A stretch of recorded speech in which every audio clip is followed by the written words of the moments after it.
अस्सलाम वालेकुम दोस्तों, मैं हूं परवेज सिंधिल्ला। दोस्तों, आजकल एक सिलसिला चल निकला है कि जो प्रोग्राम के होस्ट है ना, वो गरम करके ना अपने मेहमान को, उनको तैश ला के, गैरत दिला के खबरें निकलवाने की कोशिश कर रहे हैं। एक खबर जो आप लोग पहले गीले गीले तितर वाली साहब जो है वो देख चुके हैं, वो जो ब्रेक कर चुके हैं, और उसके बाद ये पारस साहबा ने एक भट्टी साहब के मुंह से खबर निकलवाई है बड़ी मुश्किल से। पहले वो सुनवाते हैं, फिर इस पे फिर आपसे बात करते हैं।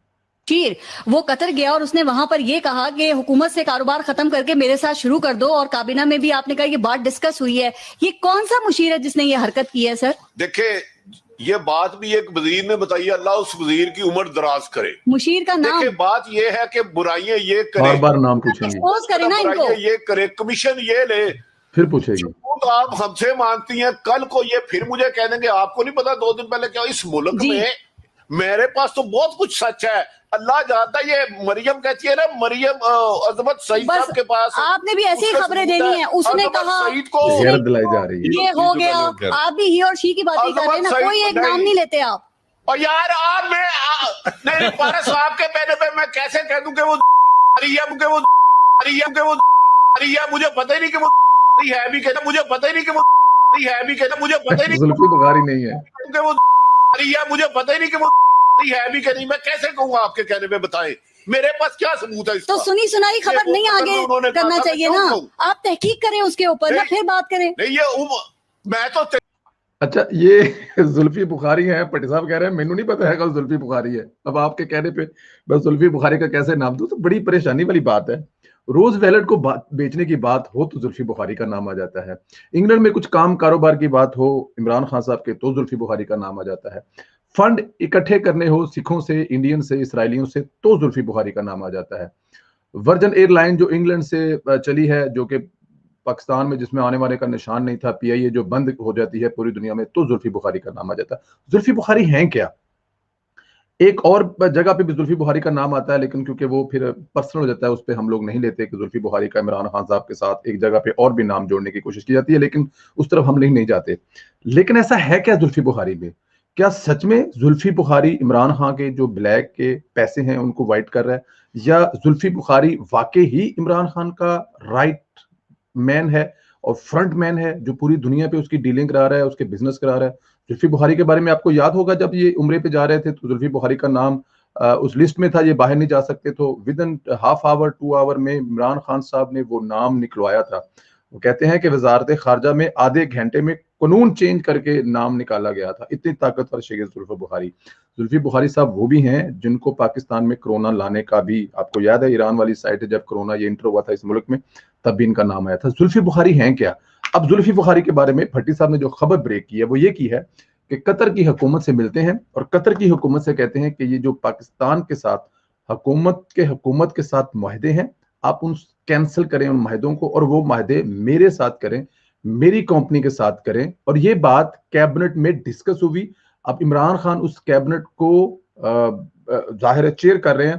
तो दोस्तों, ये कैसे मुमकिन है कि एक वजीर इमरान खान की हुकूमत का किसी दूसरे मुल्क की हुकूमत के पास जाता है और कहता यह है कि आप पाकिस्तानी हुकूमत के साथ जो आपके माहदे हैं वो कैंसिल कर दें और मेरे साथ माहदे करें। और ये बात कैबिनेट में डिसीजन हो रही है। कैबिनेट में कोई और भी तो वजीर बैठे होंगे, क्या उन वजीरों में से कोई भी पाकिस्तानी नहीं है? क्या इमरान खान साहब पाकिस्तानी नहीं है? जुल्फी बुखारी तो नहीं है, वो तो यहां से कमाएंगे तो वापस इंग्लैंड चले जाएंगे, लेकिन बाकी सारे तो पाकिस्तानी है ना। इन लोगों ने अपने हलकों में नहीं जाना, इन लोगों को पाकिस्तान का कोई दुख दर्द और तकलीफ नहीं है कि एक वजीर वहां जाके कह रहा है कि मेरे साथ मुआहदे करें पाकिस्तान की हुकूमत के साथ, जिससे पाकिस्तान की अवाम को फायदा हो रहा है वो कैंसिल कर दें। दोस्तों, किन को चूज किया है? किन को लेके आए हैं लाने वाले? ये वो लोग हैं जो हमारे मुल्क को संवारेंगे। ये वो लोग हैं जो शाहिद हकान अब्बासी का मुकाबला करेंगे, डार साहब का मुकाबला करेंगे, एहसन इकबाल साहब का मुकाबला करेंगे, साद रफीक का मुकाबला करेंगे, उस ख्वाजा आसफ का मुकाबला करेंगे जो अमेरिका में बैठ के इंटरव्यू देके आंखों में आंखें डालकर अमेरिका से बात करता है। ये क्या उसका मुकाबला करेंगे? नहीं दोस्तों, ये सब फ्रॉडियों का टोला है। ये अली बाबा और 40 चोर हैं। इमरान खान अली बाबा है और इसके साथ 40 चोर हैं। ये इस मुल्क को लूटने आए हैं और ठीक ठाक लूट रहे हैं और चूना लगा रहे हैं। मेरे लिए तो ये एक शॉकिंग खबर है, शॉकिंग ब्रेक है कि एक वजीर कह रहा है एक मुल्क की हुकूमत से जाके कि पाकिस्तान की हुकूमत के साथ जो आपके मायदे हैं वो कैंसिल कर दो और मेरे साथ मुआहदे कर लो। और फिर उस मुल्क का वजीर आजम ये बात कैबिनेट में डिस्कस करवा रहा है। आप इससे आगे हम क्या कह सकते हैं। भट्टी साहब आपको सलाम, आपसे लाख इतलाफ सही। आप बड़ा रगड़ा लगाते थे हमें भी, लेकिन अब आप जो रगड़ा लगा रहे हैं हमें बड़ा मजा आ रहा है। रगड़ा लगाते रहें, लेकिन बात अगर ये आपकी बात ये सच है, आपकी ये बात इसमें हकीकत है, ये बात इसी तरह है, तो फिर हमारी इस कौम के लिए बड़ा लम्हा फिक्री है। इस कौम को जागना पड़ेगा। पीडीएम के साथ बाहर निकलें, पीडीएम से बाहर पहले निकल पड़े, पीडीएम का वेट ना करें। आप लोग बाहर निकलें इस हुकूमत के खिलाफ। ये हुकूमत आपको वहां ले जाके छोड़ेगी जहां से वापसी कौन लेके जाएगा। ये 5.8 वाली 5.9 वाली जीडीपी दोबारा लेके कौन जाएगा। जो माइनस पे आप लोग आ चुके हो उस पे आपको कौन लेके जाएगा।